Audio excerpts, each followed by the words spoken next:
또 11회차가 됐습니다. 비오리스크 관리 포럼 제11회차. 오늘은 서울대학교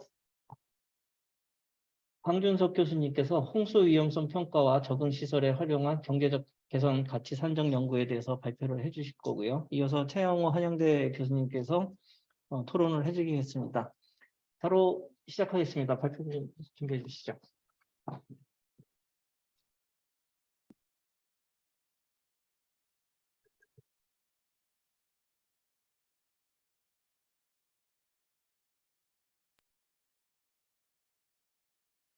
예, 안녕하십니까. 서울대학교 그린인프라공학연구실의 강준석입니다. 이렇게 귀한 발표 시간 주셔서 감사드리고 또 참석해 주셔서 감사드립니다.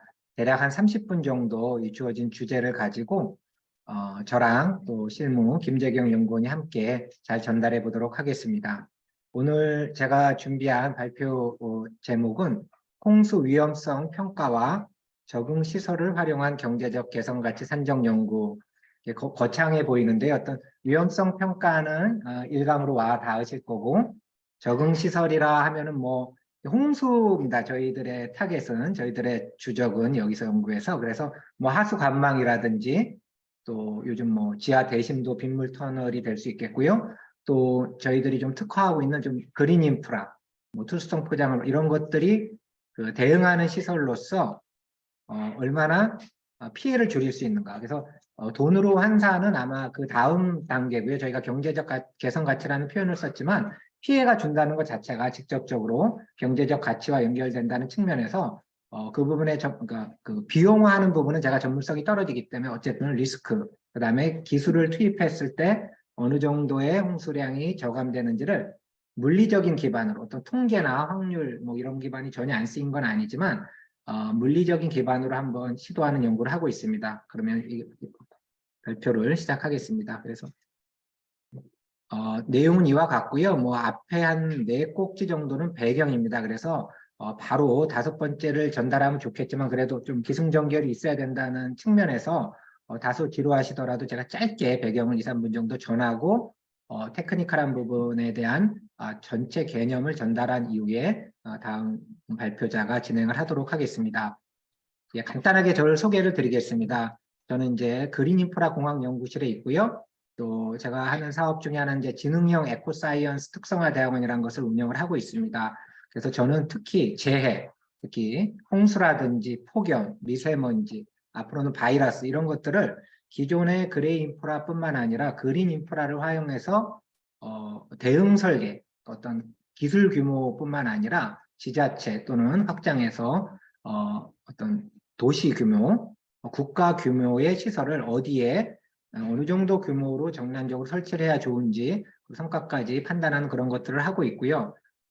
저는 이제 백그라운드는 그 어떤 토목 구조를 전공했고 지금 한 연구를 언니가 출장갔다가지고 사왔는데 제가 지금 오늘 제시하는 연구의 기본 아이템은 어떤 그런 구조적인 또 어떤 물리적인 그런 백그라운드를 가지고 아이디어를 착안한 것이기 때문에 또 그러한 배경이 또 도움이 되는 측면이 있었습니다. 영상 뭐 시간은 없지만 1분 30초짜리 짧게 듣도록 하겠습니다.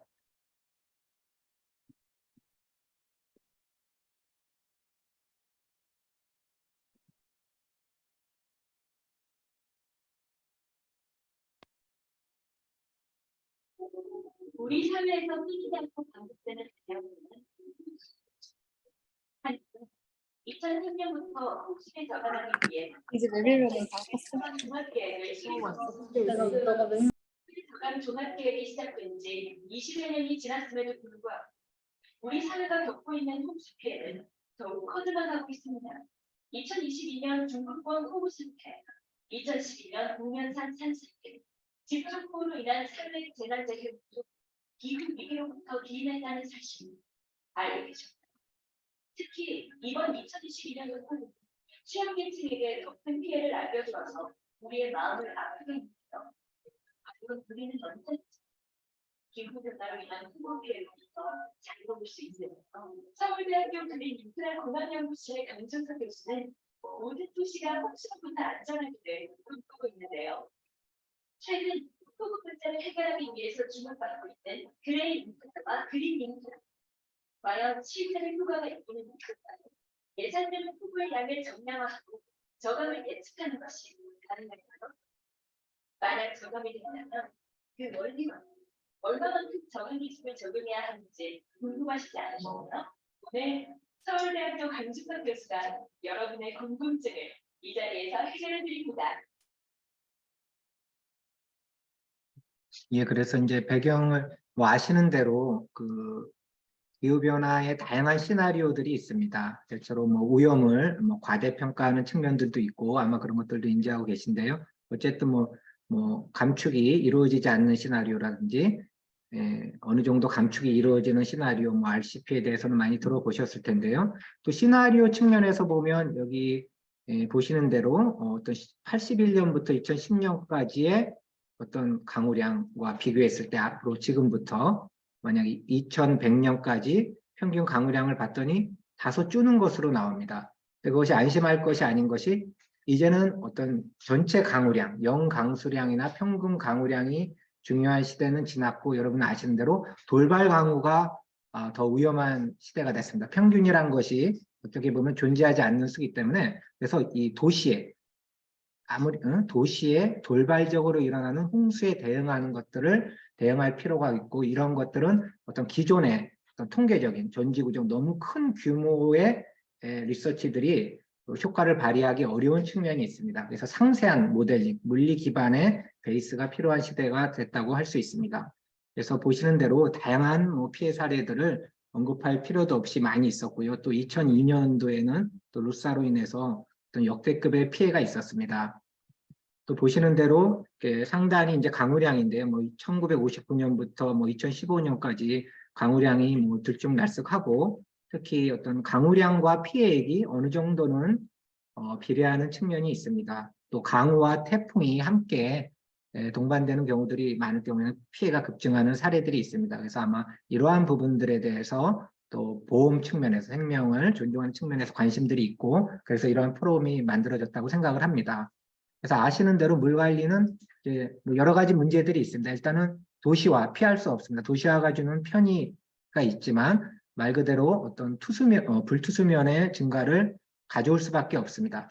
그리고 또 인구가 밀집되는 지역에서는 물이 부족할 수밖에 없고요. 또 불투수면이 증가하게 되면 물이 스미지 않기 때문에 또 유출도 좀 홍수뿐만 아니라 또 그 물순환에 큰 영향이 오게 되고요. 또 장기적으로 기후변화로 인한 영향까지 악재까지 겹치게 된다면 더더욱 물 문제가 심각화되고 있습니다. 보이는 대로 미국, 독일, 호주, 일본, 한국 비슷하게 저영향 개발이라든지 그린 인프라라든지 이런 식으로 다양한 접근 방법들을 시도하고 있고요. 또 아시는 대로 기후 리스크다 하면은 기본적으로 가장 많이 쓰이는 용어로 어떤 해저드, 재난과 노출, 취약성의 상대적인 영향적인 걸 비용해서 취약성을 평가하는 방식들이 많이 있고요. 또 아시는 대로 이제 선제적인 어떤 그러니까 완화, 미디게이션, 직접적으로 줄이려는 접근, 또 적응 이러한 것들, 적응 쪽에 초점을 맞추는 연구를 하시는 분도 많고요. 또 완화 쪽에 초점을 맞추는 연구들이 계속 진행되고 있습니다. 그리고 보신 대로 적응과 완화의 또 비용 편익 분석들을 서로 이렇게 주장하고 있습니다. 그래서 오늘 이제 아마 이따 정량적으로 저희 팀에서 하고 있는 것들을 이런 5가지 단계로 진행되는 것들을 보여드릴 텐데요. 이런 것들은 중복될 테니까 좀 잠시 후에 제가 말씀을 드리겠습니다. 그리고 저희가 이제 좀 숙제를 했습니다. 우리 남 교수님과 계속 좋은 책들을 발간하신 걸 저도 사실은 이동gun 교수님 통해서 받았기 때문에 그 책에도 이제 잘 나오지만 보험 기후위기를 묻다.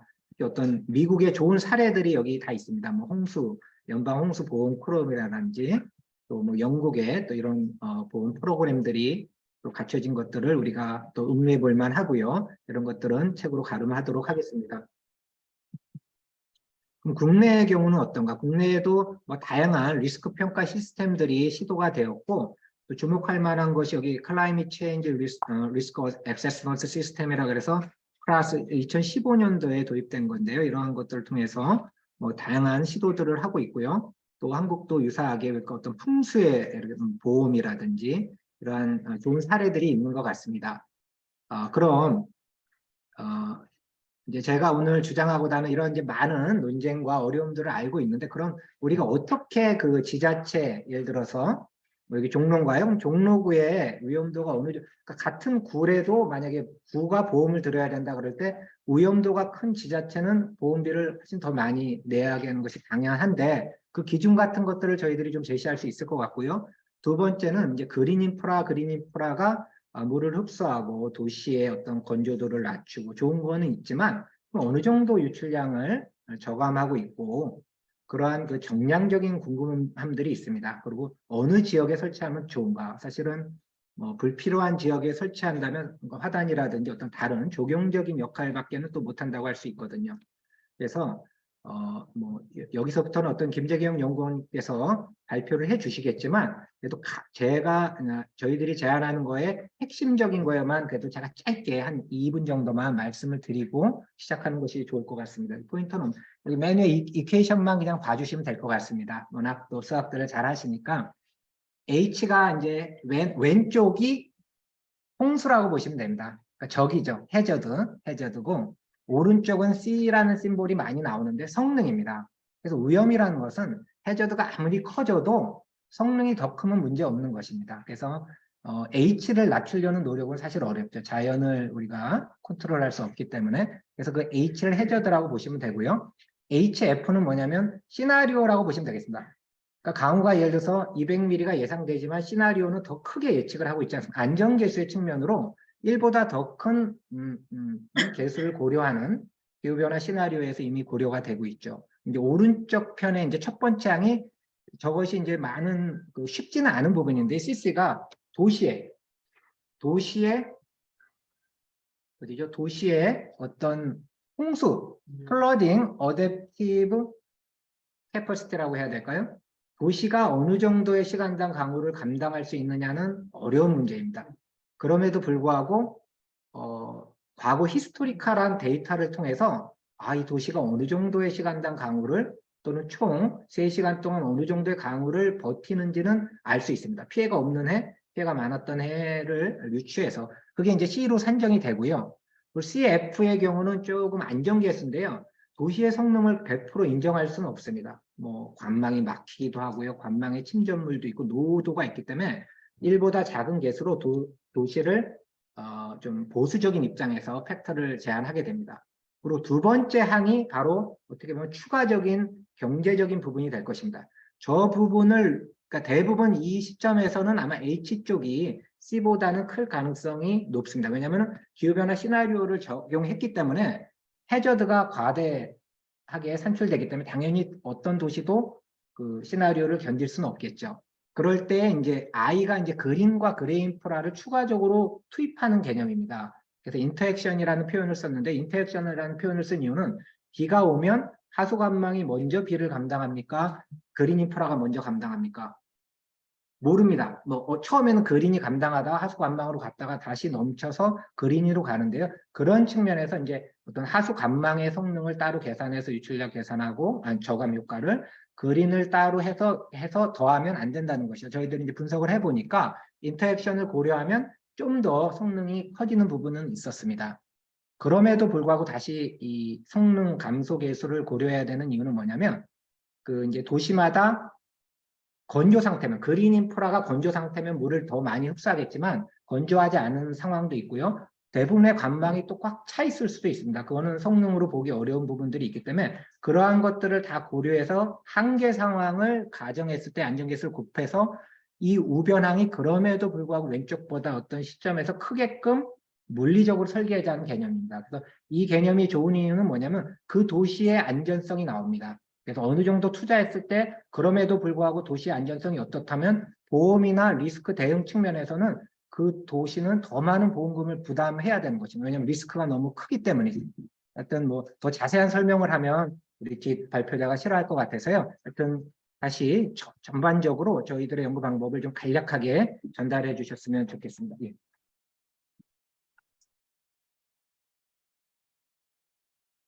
네, 앞서 교수님께서 또 정량적인 적응 정책 평가 방법론이 중요하다는 말씀을 해주셨고, 기존의 기후변화 적응 정책 우선순위에 관련된 내용을 조금 말씀을 해주셨는데요.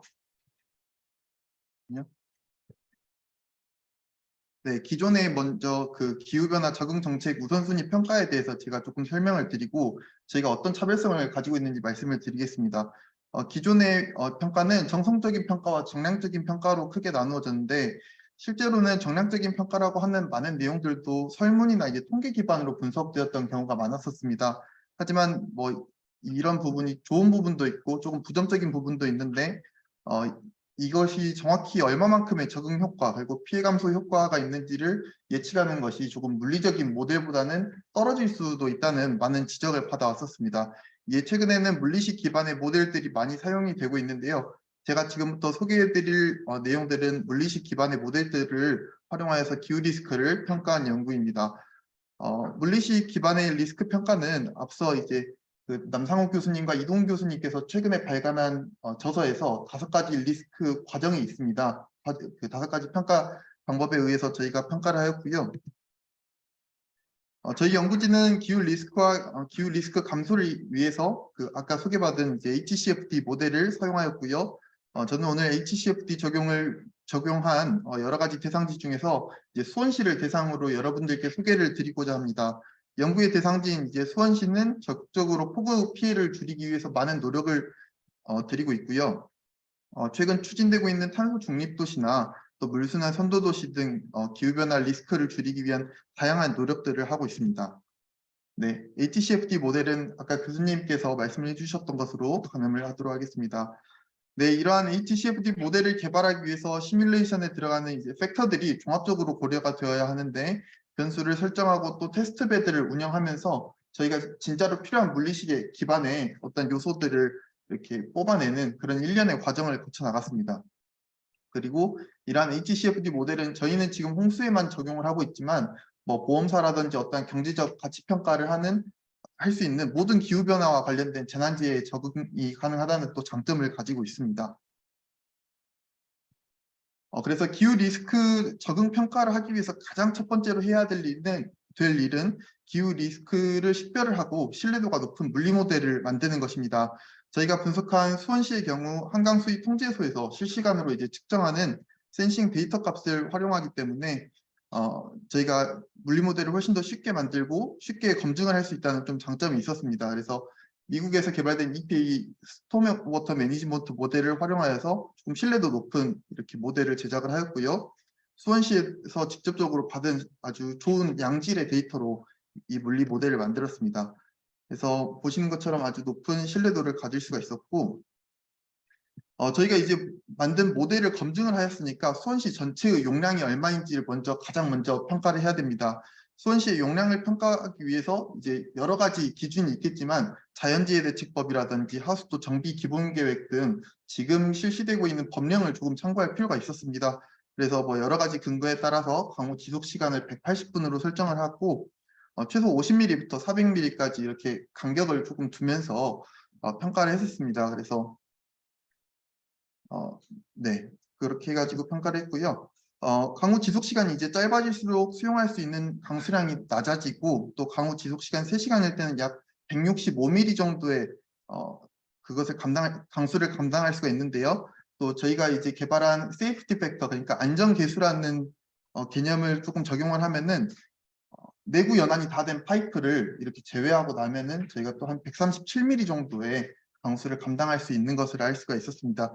그러면 여기에다 저희가 이제 앞으로 보여드릴 그린 인프라, 그레이 인프라를 추가적으로 설계를 하면은 약 236mm 정도의 강수를 추가적으로 236mm 정도의 강수를 저희가 수용을 할 수가 있었습니다. 그러면은 수원시가 230mm 정도의 강수를 감당을 할 수 있다. 그러면은 이 이상의 강우가 왔을 때 얼마만큼의 홍수가 일어나고 그것을 얼마만큼 저감할 수 있는지 또 그것을 지자체에서 평가할 필요가 있고 그것에 따라서 경제성 가치를 평가할 필요가 있습니다. 네. 그래서 이제 용량을 파악을 했으니까 홍수의 적응 기술을 평가를 하게 되는데요. 여기서부터는 이제 리스크를 분석하고 또 적응을 통해서 저감하는 프로세스인데요. 적응 기술은 크게 2가지로 저희가 나누어서 분석을 해보았는데 첫 번째는 최근 주목받았던 대심도 터널 등을 포함하는 이제 그레이 인프라가 있고 두 번째는 그린 인프라로 저희가 잘 알고 있는 LID 시설이 있습니다. 저는 이 두 시설이 각각 저감할 수 있는 홍수량과 또 상호작용을 하였을 때 얻을 수 있는 홍수 저감량을 평가를 하였습니다. 네, 위에서 언급한 이제 적응 시설들이 근거에 기반하여서 그레이 인프라와 그린 인프라가 복합적으로 도시에 설계되었을 때 어떤 식으로 설계될 수 있는지도 이렇게 제시를 해보았고요. 가장 먼저 이제 그레이 인프라에 대해서 설명을 드리겠습니다. 적합한 그레이 인프라 설계를 위해서 손시에 가장 취약한 지역이 어디인가를 먼저 평가할 필요가 있는데, 이 취약성 평가는 기존에 저희 보험에서도 많이 사용했던 AHP 기법을 조금 활용해가지고 전문가들의 의견을 수렴해서 가장 취약한 지역을 먼저 선정을 하였습니다. 그리고 이러한 취약성 평가를 기반으로 총 2가지 타입의 그레이 인프라를 설정을 하였는데, 이것은 최근 주목받았던 이제 대심도 터널이고요. 특히 원형과 직사각형 터널을 설정을 하였습니다. 근데 이 2가지 타입을 설정한 이유는 저희 도쿄에서 실제로 이게 시공된 사례가 있는 2가지의 케이스들입니다. 그래서 경제성 가치를 쉽게 평가를 할 수가 있고, 또 이것에 대한 효과가 이미 산정된 것이 있기 때문에 훨씬 더 신뢰도가 높은 어떤 적응 기술로 사용이 될 수가 있는 것입니다. 네, 그래서 그 다음은 리스크 평가를 하면은요, 리스크 평가는 앞서 이제 설계한 기술들을 적응을 해보고 또 실제로 얼마만큼 효과가 있는지를 평가를 하는 것인데요. 강수가 400mm 정도 내렸을 때 그레이 인프라는 약 33% 정도 홍수 저감 효과가 있었고, 또 뭐 건망이 초기에 이제 얼마만큼 차이느냐에 따라서 한 10% 정도의 오차가 있는 것으로 나타났습니다. 네, 그린 인프라의 경우 저희가 총 6가지의 기술을 설정을 하였는데요. 크게 3가지로 구분을 할 수가 있습니다. 네, 그 첫 번째는 이제 산업단지 설치형으로 기존에 잘 알고 있는 식생체류지라는 형태의 LID를 설치를 하는 것을 가정하였고요. 두 번째는 길 중심으로 설치되는 LID 시설로서 저희가 잘 알고 있는 식생분리대나 뭐 투수성 포장, 그리고 식물 재배화분 등이 있습니다. 마지막은 옥상 녹화와 빗물통으로 전용 면적의 일정 부분 이상 설치를 해야 하는 법규에 따라서 설치가 되는 것인데요. 네, 보시면 그린 인프라는 그레이 인프라에 비해서 감소되는 양이 비교적 적은 것을 알 수가 있습니다. 최대 홍수 유출은 10.25%, 안전기술을 이제 고려하면 한 7% 정도를 저감을 하게 되는데요. 그렇다면 이제 우리가 많은 돈을 들여가지고 그레이 인프라의 효과가 훨씬 더 좋으니까는 그레이 인프라만 투자를 해야 되느냐, 또 그렇게 생각을 하실 수가 있을 것 같습니다. 근데 저희가 연구한 결과는 그렇지가 않았습니다. 그 이유는 이제 그레이 인프라와 그린 인프라의 상호작용 때문인데요. 그린 인프라는 우수를 분산 형태로 이렇게 저감을 시킬 수가 있고, 우수가 도달하는 시점부터 처리를 할 수 있는 기능이 있습니다. 즉 빗물이 하천으로 도달되는 시간을 줄여줄 수가 있고, 또 맨홀에서 범람하는 빗물의 양을 저감하고 추가적으로 또 원료된 물을 시간에 따라서 이렇게 계속 흡수하는 그런 상호작용이 일어나는 것입니다. 그 결과를 보시면 다음과 같은데요. 지금 보시는 분홍색 그 결과가 단순히 그린 인프라와 그레이 인프라 앞서 보셨던 결과를 산술식으로 더했을 때의 홍수 저감 효과고, 이제 그 노란색의 경우가 이것을 실제로 2가지를 넣고 물리 모델로 상호작용을 평가를 한 것입니다. 약 5% 정도의 홍수 저감 효과가 추가적으로 있었는데요. 네, 그래서 지금 상호작용까지 제가 설명을 드렸고, 그러면은 이렇게 분석한 물리 기반의 결과가 과연 학술적으로 어떠한 가치가 있느냐, 또 이렇게 많이 물어보실 수가 있을 것 같습니다. 이 연구는 이제 최근 적극적으로 또 도입되고 있는 그레이 인프라와 그린 인프라 기술을 정량적으로 먼저 평가했다는 데 조금 의의가 있고요. 그리고 이것을 지자체나 어떠한 사업성 평가, 그리고 어떤 경제성 평가를 해야 되는 부분에서 쉽게 평가를 할 수 있다는 데 조금 의의가 있을 것 같습니다. 그리고 실제로 이러한 그린 인프라나 그레이 인프라를 적용하였을 때 얻을 수 있는 효과가 꽤 큰 것을 저희가 알 수 있었는데, 이것을 지자체라든지 이런 데서 사용을 하면은 훨씬 더 좋은 자료로 사용이 될 것 같습니다. 네, 그리고 저는 이렇게 분석한 결과를 단순히 영구적으로만 이제 사용하지 않고 여기 계신 분들이나 또 시민들이 사용할 수 있는 아주 쉬운 형태로 가공을 해가지고 제공을 하고 있습니다. 그것이 바로 지금 오른쪽에서 보고 있는 차트 베이스인데요. 이거를 누구나 뭐 지자체에 있는 의사결정가 또는 행정가들이 1시간 정도만 설명을 들으면은 이거를 보고 어느 정도의 홍수가 일어날 것 같고 얼마만큼의 저감 효과가 있겠구나, 이런 것을 평가를 할 수가 있습니다. 또 그리고 이 모델을 활용하고 싶은 전문가들은 저희가 개발한 머신러닝 모델을 기더브에다가 저희가 다 업로드를 해두었는데요. 그것을 활용해서 또 추가적인 모델 또는 다른 지자체에다가 추가적으로 적용할 수 있는 그러한 연구를 하고 있습니다. 그리고 요즘 학계에서도 이러한 리스크 적응 수용을 위해서 적극적인 신기술 개발이나 리빙랩을 추진을 하고 있고요. 네, 학술적으로도 리스크 식별, 분석, 저감, 평가, 수용 등을 하기 위한 논문 발간 등 다양한 평가를 하고 있습니다. 그리고 정량적 평가와 발을 맞출 수 있는 공동 연구를 지속적으로 수행을 하고 있고요. 결국에는 연구진이나 기업체, 시민 그리고 여기 계신 분들과 지속적인 스킨십을 통해서 또 리스크 적응에 대한 개념을 정립해 나가고자 하고 있습니다. 마지막 결론 부분은 강준석 교수님께서 정리해 주시도록 하겠습니다. 예, 발표 감사합니다. 그래서 오늘 기후 리스크 관리 포럼인데요. 어떤 관리가 되기 위해서는 그러니까 건강 관리가 되기 위해서는 어떤 그 진단이 필요하듯이 어떤 진단 부분에 저희들이 이제 제안하는 것들이 아마 활용될 수 있을 텐데요. 크게 재원이라 그러면 좀 그렇지만 저희가 한 5가지 정도로 리스크 관리하고 또 진단 적응 이런 쪽에서 말씀을 드릴 수 있는데요. 첫째는 저희가 적절한 규모의 리스크 가치 평가가 필요하다라는 생각이 들었습니다.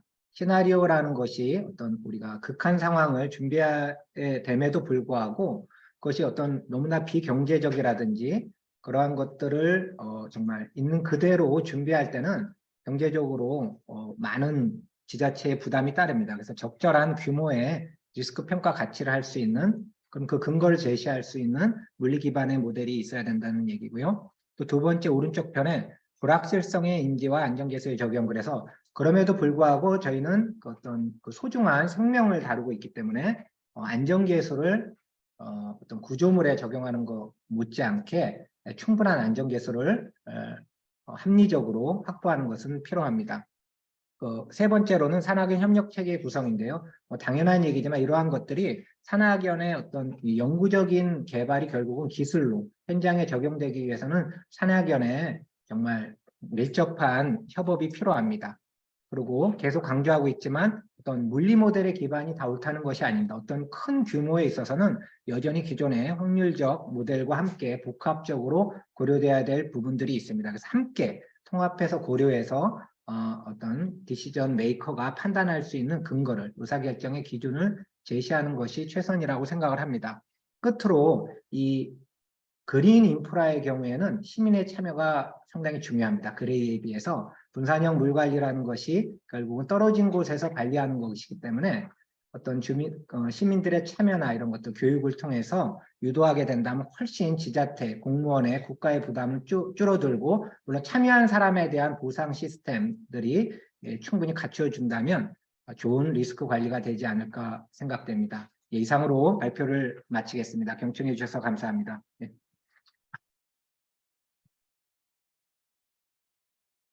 네, 30분 딱 맞춰주셨습니다. 토론 바로 듣고 지금 토론 끝난 다음에 한꺼번에 하겠습니다. 최영 교수님.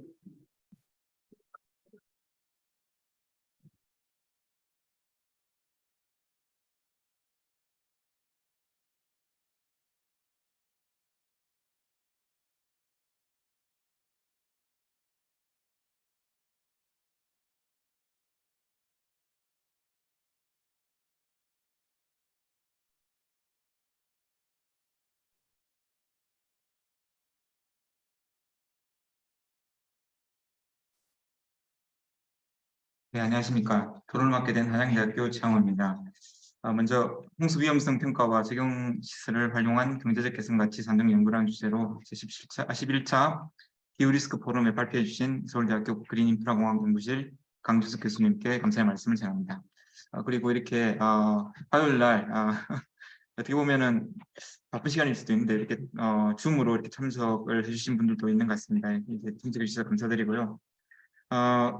일단은 제가 이 토론을 맡으면서 어떤 부분에 대해서 제가 좀 의견을 제시할 수 있을까 좀 고민을 했던 것 같습니다. 그래가지고 일단 제일 먼저 저희가 봐왔던 그런 모델들하고는 조금 다른 부분들이 있는 것 같기도 하고 좀 참신한 연구인 것 같아가지고요. 그러니까 일단 주제는 뭐 저희가 다 알고 있는 내용이긴 하지만은 그 내용 자체에서 접근하는 방법들이 저희 통계적인 기반으로 접근하는 거에 비해 가지고는 상당히 다른 쪽인 접근이었던 것 같아서 이 자료를 보면서 되게 뭐라 그러죠? 그러니까 어떻게 보면 제 관점도 좀 바꿀 수가 있었고, 어떻게 보면은 제가 가지고 있는 모델이 분명히 한계점이 있는데도 그 한계점에 대한 것들은 생각하지 않고 그 안에서만 해결책을 찾으려고 했던 그 자신을 조금 돌아볼 수 있는 그런 기회가 됐던 것 같습니다.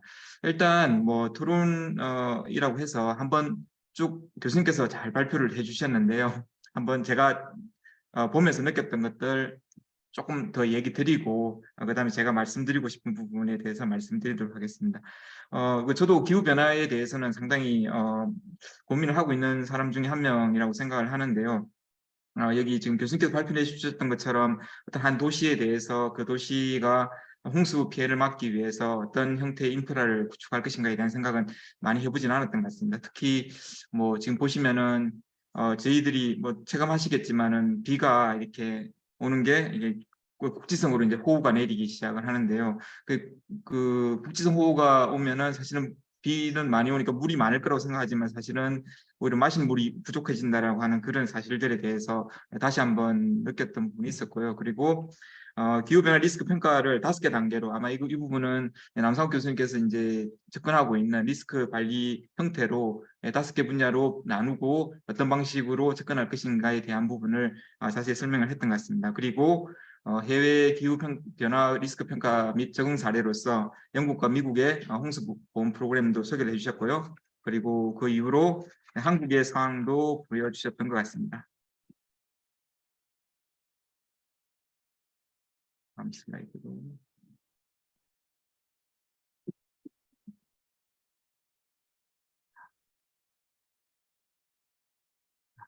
예, 감사합니다. 예, 한국의 풍수의 보험에 대한 얘기도 나누었던 것 같고요. 그리고 이제 제일 저도 관심 있게 봤던 부분이 뭐냐면은 어떤 특정한 연구 대상지를 정해놓고 물리식 기반으로 어떻게 하면은 홍수에 대해서 홍수를 막을 수 있는 방법을 이렇게 크게 HCFD 모델을 이용을 해서 이렇게 보여주셨던 게 상당히 인상적이었던 걸로 기억을 합니다. 그리고 마지막으로 기후에 결론적으로 말씀을 드리면요. 네. 결론은 5가지로 얘기를 했던 것 같은데요.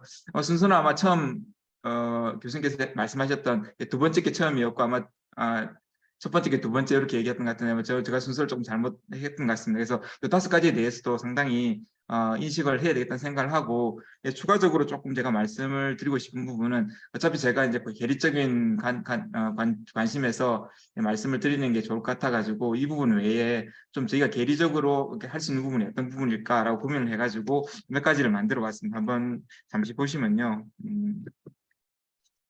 일단 저희가 아까 제일 먼저 저는 받아왔던 게 뭐였냐면은 기후 위기에 대해서 어떻게 할 것이냐, 사실은 선제적으로 대응을 해야 되겠다라고 하는 그 부분이 가장 마음이 와닿았거든요. 근데 실제적으로 저희가 이제 뭐 파리 기후 협약을 통해 가지고 탄소 저감에 대한 부분도 많이 얘기를 하고 있었지만은 근데 실제적으로 뭐 코로나 상황이나 아니면은 뭐 우크라이나 뭐 이렇게 침공으로 인해 가지고 사실은 세계 경제가 많이 이제 어떻게 보면 안 좋은 상황이죠. 그래서 세계 경제 각각의 나라의 경제가 이렇게 어렵다고 어려우니까 어떻게 보면 지금 당장 먹을 게 부족하다 보니까 뭔가의 미래 시점에서 우리가 어떻게 바꿔야 되는 기후에 대해서는 조금 어떻게 보면은 저희가 관심이 떨어질 거는 자명한 사실일 것 같습니다. 그래서 이 부분에 대한 걸 어떻게 우리가 아주 중요한 부분이니까 관심을 가지게끔 할 수 있는 방법이 없을까라는 고민도 하고 있었고요.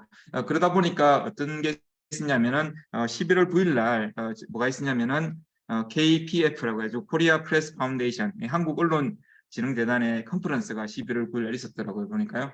그래서 그때 키노트 스피커로 이화여대 최재천 교수님, 이화여대에서 오셨던 분이 있으니까 모르겠어요. 아시는 분인지 모르겠는데요. 이 최재천 교수님께서 이 기후 위기에 대해 가지고 언론이 어떻게 해야 될 것이냐에 대한 부분을 설명을 하셨던 것 같아요. 그래서 좀 인상 깊었던 게 뭐였냐면 제일 먼저 나와가지고 설명하셨던 부분이 뭐냐면 저희가 오징어 게임 하잖아요. 오징어 게임 보면 이래도 우리 다 죽어라고 하는 그런 내용을 얘기를 하시면서 실제적으로 기후 위기가 아주 큰 일인데 말 그대로 우리 모두 인류가 다 이제 죽을 수 있는 그런 부분이 될 수 있는데도 전혀 그 부분에 대해서 이제 관심을 안 가지고 있는 부분에 대해서 이제 언론이 어떻게 될 것이냐. 그래서 이제 얘기를 하시던데 보니까 뭐 많은 내용이 있지만 제가 가져온 부분은 이 부분입니다. 그래서 사실 그 기후 위기에 대해 가지고 이제 보도를 하게 되면은 이 순위가 다른 사안에 비해서 이제 뒤로 밀린다는 거죠. 왜냐하면은 아무래도 이제 그런 내용들이 이제 안 좋은 쪽 내용이 되다 보니까 뒤로 밀리게 되는 경우가 있고요. 그리고 이런 내용들이 계속 보도가 되면 국민들한테는 피로감만 쌓이고 사실 어떻게 보면은 뭔가 이렇게 영향을 줄 수 있는 게 아니더라. 그래서 뭐가 제일 중요하냐고 하면 뭔가 솔루션을 제공할 수 있는 그런 게 있으면 좋겠다. 그러니까 간단하게라도 실천할 수 있는 뭔가가 이렇게 언론적으로 국민들한테 홍보가 되면 어떻겠냐라고 하는 그런 식으로 얘기를 했던 것 같습니다. 사실 더 좋은 내용이 많았던 것 같은데요. 제가 그 긴 내용을 다 보지도 못하고 그냥 간단히 보다 보니까 여기까지만 정리를 했는데 혹시 관심이 있으시다 그러면은 언론 쪽에서 이제도 어떻게 보면 아까 남성 교수께서 얘기하셨다시피 인프라 쪽에서도 이제 하는 부분도 있고 보험 쪽에서도 하는 부분도 있지만은 언론 쪽에서도 기후 위기에 대해 가지고 대응하는 부분이 있다라고 하는 부분. 그래서 어떻게 보면 협의체 구성이 되어 가지고 한꺼번에 같이 나갈 수 있다고 하면 좋겠다고 생각을 하고 있습니다.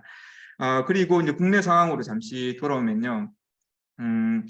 국내 상황으로서는 제가 일단 정부 쪽에서 할 수 있는 게 뭘까? 그래서 사실 인프라를 구축한다 그러면 제일 중요한 게 이제 돈일 것 같은데요. 그래서 돈을 어떻게 마련하면 좋을까? 그래서 이제 기후 채권, 사실은 이 채권이라고 하는 개념은 아마 다 알고 계실 거라고 생각하는데요. 저희가 2013년도에 아마 김창 교수님하고 저하고 이제 썼던 논문이 이 기후 채권 비슷한 논문을 했습니다. 사실 이 기후 채권이라고 하는 게 어떤 거냐면은 사실 보험 쪽에서 뭘 했냐면은 그 장수 리스크 때문에 그 장수 리스크를 좀 제어할 수 있는 방법으로 해가지고 채권을 이제 만드는 그런 것들이 있었습니다. 그래서 이제 우리가 기존에 평균 연명이 있으면 그 평균 연명보다 더 오래 살게 되는 경우에 있어서, 그러니까 다시 말하면은 채권이 발행이 되면 이 표라고 해가지고 쿠폰이 발행이 될 건데요. 그 쿠폰의 발행을 갖다가 동일하게 쿠폰을 주는 게 아니고 어떻게 보면 투자자 입장에서 좀 공격적인 투자를 하는 사람과 공격적이지 않은 투자를 하는 사람들로 나눈다 그러면은 공격적으로 투자하는 사람들 같은 경우에는 장수 리스크, 다시 말하면 평균 수명이 더 길어진다고 했을 때 쿠폰이 이제 깎이게 되는, 그러니까 채권을 싸게 사는 대신에 어떻게 보면은 쿠폰이 싸게 지급되는 형태가 될 거고요. 그 외에 이제 좀 보수적으로 하는 사람들 같은 경우에는 그 반대로 그러니까 조금 비싸게 사지만은 반대 형태로 해서 이제 채권을 발행을 해서 장수 리스크를 제거하겠다라고 했던 그런 채권이었는데 그 부분을 우리가 이제 기후 리스크 형태로 해서 좀 바꿨습니다. 그래서 뭐가 될 수 있냐면은 제일 쉬운 게 뭐냐면 이산화탄소 배출에 관련된 부분으로 그 배출이 이제 줄어들게 된다 그러면 그것에 대한 인센티브를 쿠폰 형태로 더 많이 지급할 수 있게끔 그 외에 다른 것들도 많은 지표가 될 수 있겠는데요. 이산화탄소 저감이나 아니면은 다르게 할 수 있는 것들이 있겠죠. 그런 것들을 넣어가지고 이 표를 지급할 때에 있어서 차별을 두고 발행할 수 있는 그런 채권을 만들 수 있다 그러면은 여러 가지로 도움이 될 거라 생각해요. 첫 번째가 뭐냐면은 사실은 국민들이 이제 어떻게 보면 기후에 대해서 이제 많은 관심을 못 가지니까 이렇게 채권을 발행함을 해가지고 채권을 구입한 사람 입장에서 당연히 이제 기후에 관심을 더 가지지 않을까라는 생각이 들기도 하고요. 그다음 정부 입장에서는 그 채권을 활용을 해서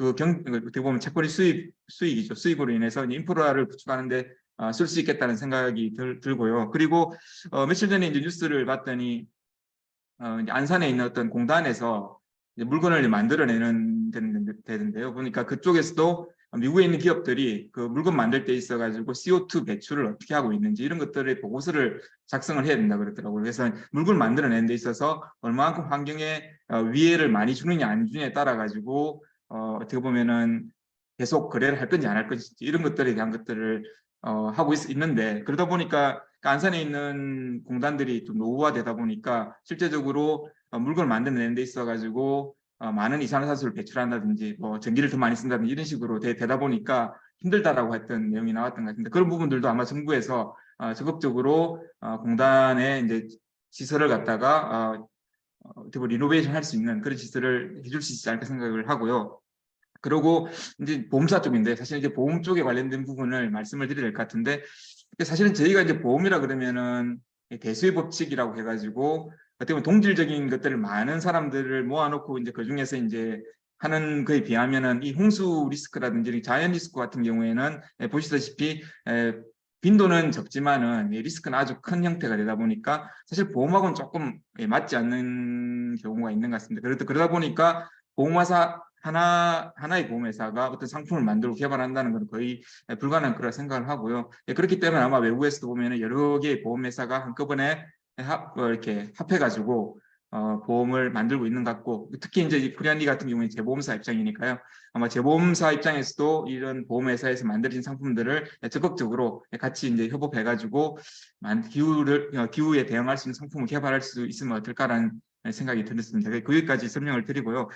그리고 마지막으로 말씀드리고 싶은 거는 제가 TV는 그렇게 자주 안 보는데 최근에 세계는 지금이라고 하는 프로그램을 이렇게 자주 이제 저희 아이들하고 보게 되는데, 세계는 지금을 지난주 그러니까 며칠 전에 세계는 지금이라는 걸 봤는데 어떤 내용이 나오냐면은 아르헨티나의 경제 상황을 얘기를 하고 그 사람들이 어떻게 하는지. 그러니까 지금 아르헨티나가 지금 월드컵에 나와 있잖아요. 그래서 아마 첫 경기를 사우디아라비아한테 졌나요? 하여튼 그래가지고 이기다가 아마 져가지고 거기 왔던 관중들이 막 이렇게 망연자실해하는 그런 모습을 이렇게 카메라로 찍었던 것 같습니다. 그래서 그게 뭐였냐면은 이 아르헨티나가 아주 경제적인 상황이 아주 안 좋은 상황이거든요. 그런데 어떻게 보면 축구라고 하는 그걸 통해 가지고 국민들이 단합을 하고 그 축구가 이겼으면 하는 바람. 그러니까 돈은 없지만은 차나 땅을 팔고 카타르까지 가가지고 응원하는 그런 모습들을 이렇게 보면서 우리들도 어떻게 보면 월드컵이라고 하는 그것으로 사람들이 축구에 관심을 가지고 이렇게 하는 것처럼 기후라고 하는 이것도 어떻게 보면 저희가 그냥 지나고 있으면 될 일이 아니고 어차피 뭐냐면 적응을 하고 이제 변화에 대한 부분을 관리를 해야 되고 관심을 가져야 된다 그러면은 월드컵은 아니지만 전 국민적으로 아니면 전 세계적으로 뭔가 조금 더 뭐라 그러죠? 그러니까 축구 월드컵이라고 하긴 그렇지만은 뭔가 그런 이벤트를 만들어 가지고 조금 더 적극적으로 홍보를 해서 진짜 이 기후가 변화되는 부분, 다시 말하면 전 지구적으로 위험한 부분들을 우리가 전 국민들이 전 세계 시민들이 한꺼번에 모여가지고 해결해야 되지 않을까라고 하는 그런 공통적인 관심사를 가지고 접근해 하면 어떨까라는 생각이 들어가지고 그 부분을 마지막으로 말씀을 드리고 마치도록 하겠습니다. 이게 제가 너무 짧게 얘기를 하는 것 같은데요. 예, 이것으로 마치도록 하겠습니다. 예, 감사합니다. 네.